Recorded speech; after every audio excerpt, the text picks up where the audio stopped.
Então, a partir desse momento, as nossas aulas estão sendo gravadas, certo? A gente já está gravando, já está funcionando aqui.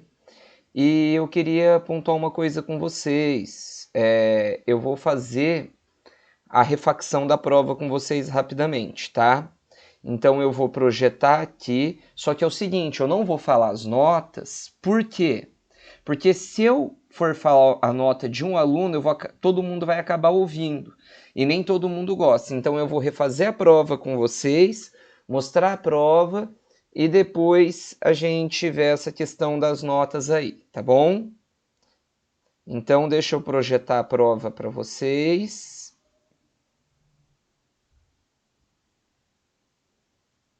Me parece que é esse link aqui.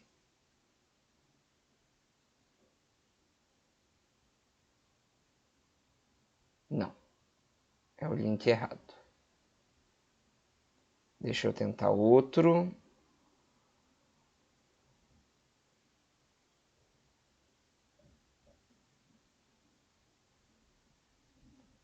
Só que agora eu não estou conseguindo mais compartilhar. O que vocês estão vendo?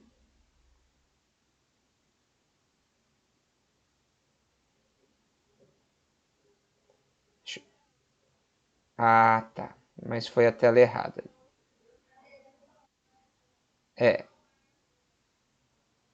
Espera aí. Não é a tela ainda, estou compartilhando a tela errada.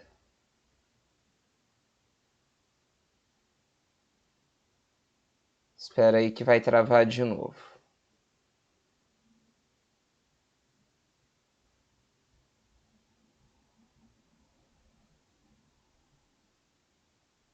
O que está aparecendo para vocês?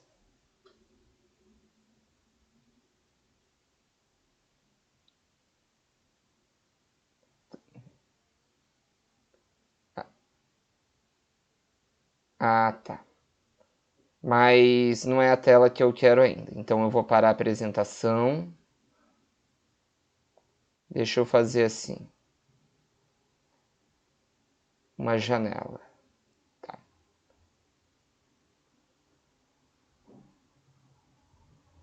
Tá aparecendo a prova?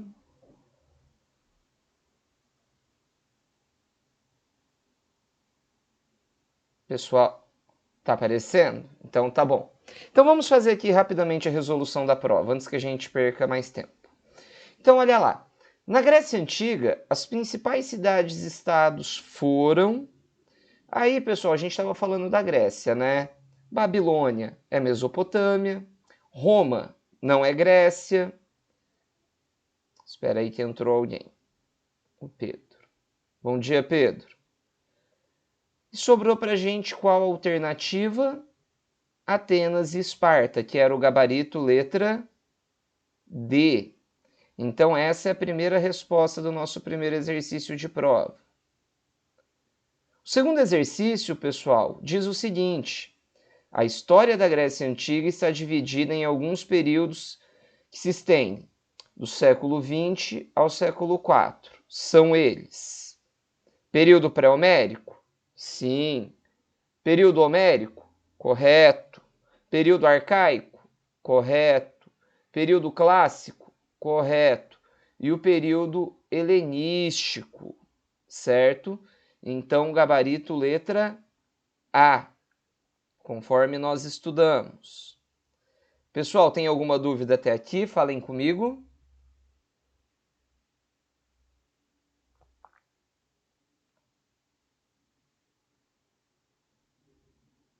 Pessoal, falem comigo, sem dúvidas.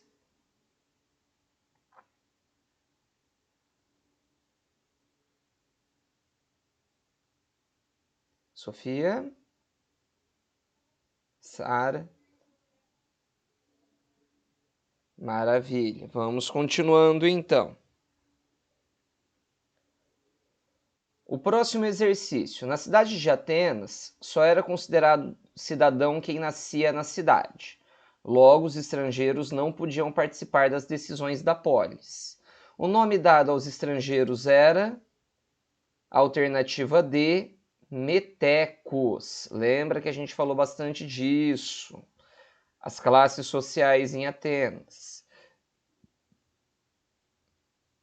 A próxima questão, dentre os legados dos gregos da antiguidade que se mantêm na vida contemporânea, podemos citar a concepção de democracia com participação no voto universal? Não necessariamente, porque nem tudo vem pelo voto universal. A promoção do espírito de confraternização por intermédio dos esportes e jogos? Gabarito B, perfeito. Até porque, pessoal, na Atenas antiga não tinha o voto universal, que era o voto de todas as pessoas. Era o voto limitado, certo? Então, gabarito B, os Jogos Olímpicos que nós falamos. Próxima questão. Foram características econômicas e sociais da cidade-estado Esparta no período arcaico? Qual que é a característica de Esparta? Oligarquia aristocrática? Sim. Quem eram os aristocratas? Os esparciatas. Monopolização do poder militar? Sim, eles eram guerreiros.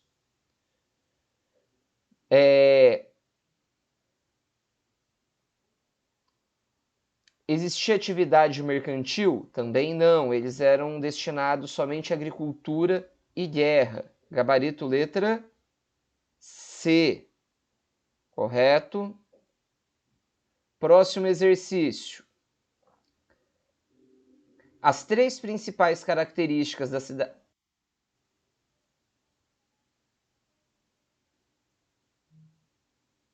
Não está aparecendo os exercícios?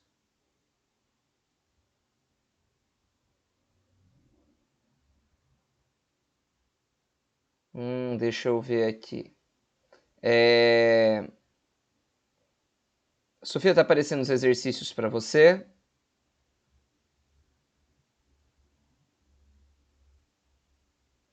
Conversa comigo. Está aparecendo os exercícios?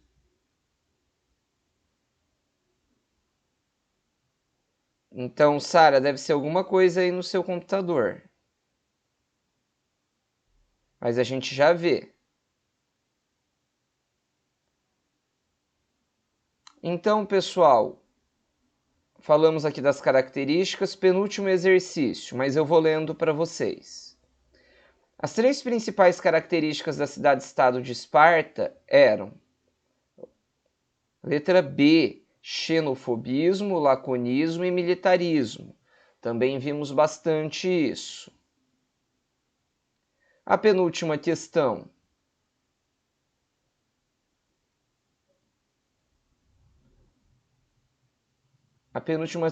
As artes foram um ponto de destaque na Grécia, sobretudo a arquitetura em Atenas. Destacando-se o quê? As alternativas corretas, Dório, Jônio e Corinto.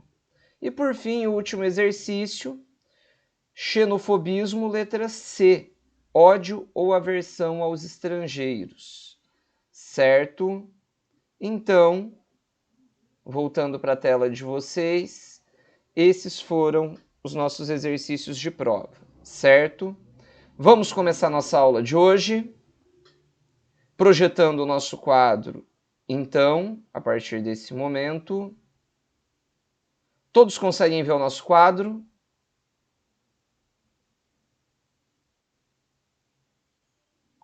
Maravilha. Ok. Pessoal, então vamos a partir da página 441, certo? Eu quero ver se eu faço isso aqui bem rapidinho para vocês, para a gente não perder tempo, tá bom? O que a gente vai discutir hoje? Pessoal, a gente vai discutir hoje o expansionismo romano. Nós vamos falar das guerras púnicas, que vão de 264 a 146 a.C. Certo? Legal. Então, olha lá.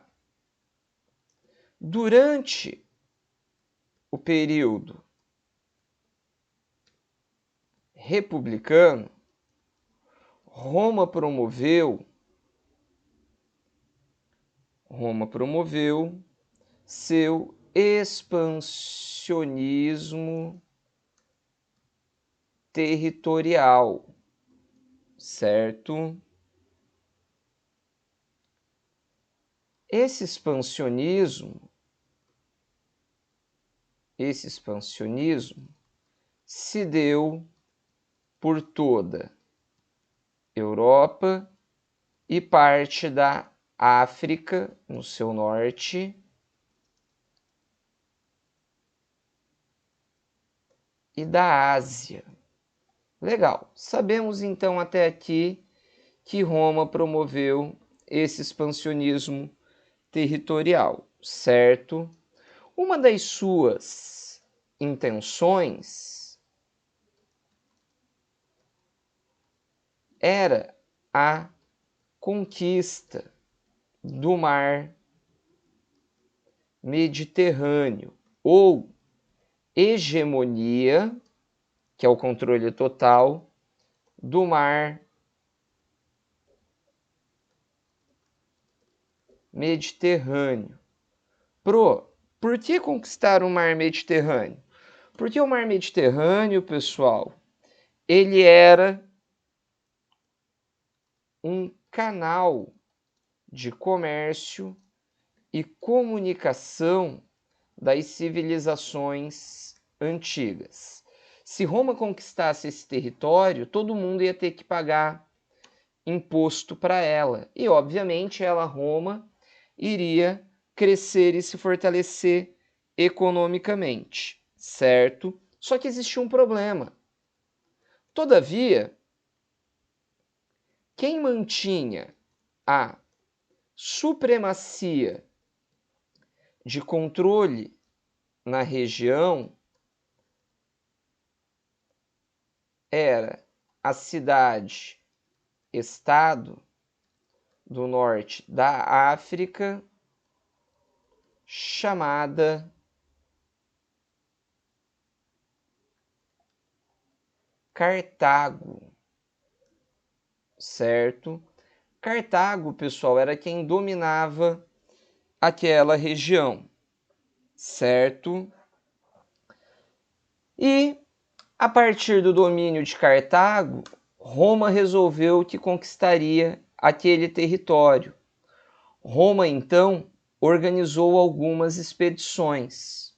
Olha lá, para conquistar a região, os romanos promoveram 3 conflitos ao longo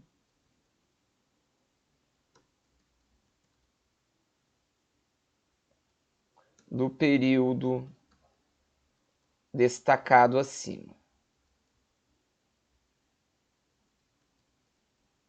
Então nós tivemos, pessoal, 3 frentes de batalha entre Roma e Cartago. Até aqui vocês estão tranquilos?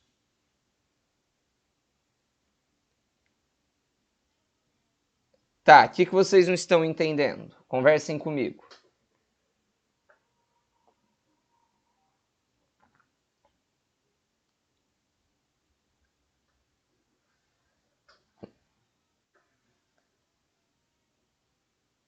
Ah, tá. O que acontece? Tanto Roma quanto Cartago, eles tinham o objetivo de controlar o mar Mediterrâneo. Por que controlar o mar Mediterrâneo?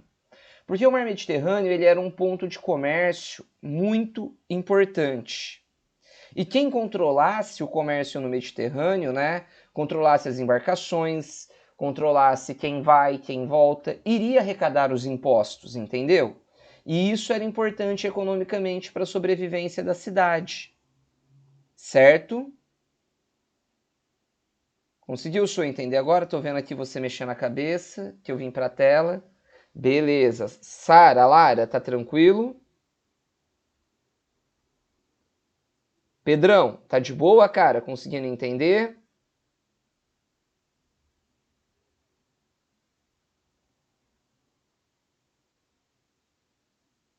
Beleza, respondeu aqui. Maravilha.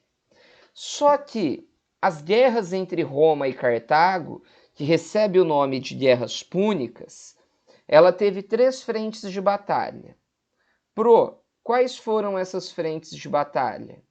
Então, deixa eu colocar aqui. A primeira batalha, ela vai de 264 a 241. O que rolou aqui? Esse conflito foi o conflito em que Roma conquistou a Sicília, que é uma ilha do lado da Península Itálica, a Córcega, que é outra ilha, e a Sardenha, que é uma região também ali, certo?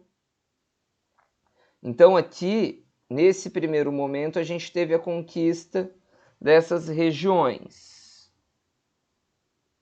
Foi quando houve a disputa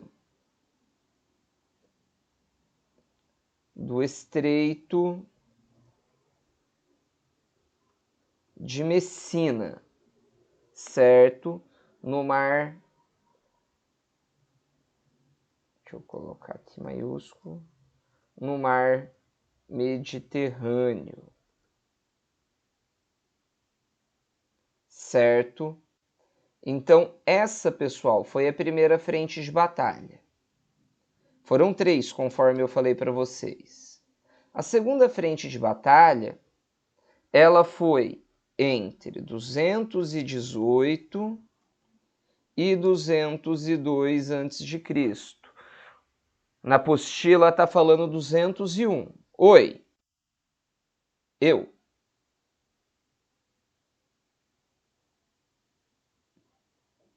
Ah, sem problema. Sem problema. Depois ela assiste a aula gravada que eu já vou postar. Não entendi. Beleza. Pessoal, dando continuidade então, entre 218 e 202, nós tivemos aqui a conquista da Espanha, que ficava ao lado da Península Itálica e da Península Ibérica, que é onde está a Espanha e Portugal, certo? Nessa segunda frente de batalhas, nós tivemos a tentativa de Cartago invadir Roma, porém não obtiveram sucesso. Por fim, a terceira e última frente de batalha, ela vai se dar entre 150 e 146 a.C., certo? O que aconteceu nessa batalha? Roma invade e conquista Cartago, certo? Nesse momento, Cartago é derrotada definitivamente. Com isso, pessoal, Roma passou a dominar toda a região do mar Mediterrâneo, certo? Numa prova, o que eu preciso saber? Você precisa saber só que houveram o que foram as guerras púnicas, as guerras entre Cartago e Roma, certo? Então nós precisamos saber o que foram as guerras entre Cartago e Roma e que existiram 3 batalhas. correto? Só até aqui. Isso é o essencial que vocês precisam saber.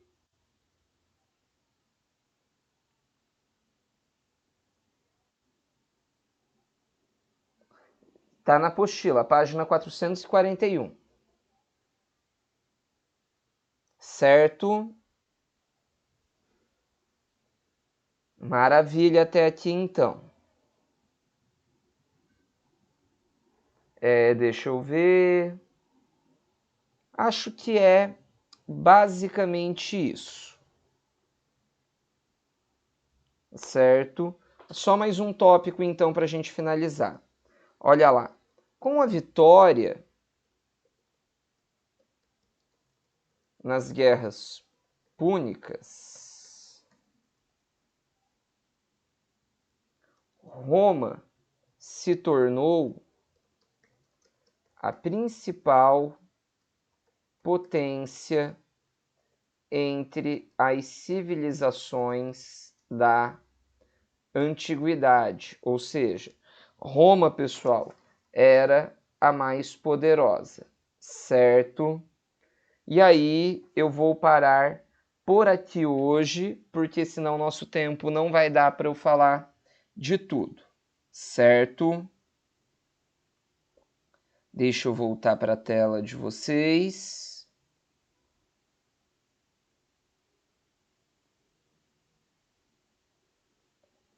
Parei a apresentação. Pessoal, hoje eu não vou cadastrar atividade. Eu vou cadastrar só na quinta-feira, para a gente fazer juntos durante a aula, tá bom? Por quê? Porque eu não terminei... aí a gente vai fazer junto e porque eu não terminei todo o conteúdo porque a gente fez a resolução da prova. Correto? Então, por hora é isso e vocês estão liberados. Ok? Deixa eu interromper a gravação.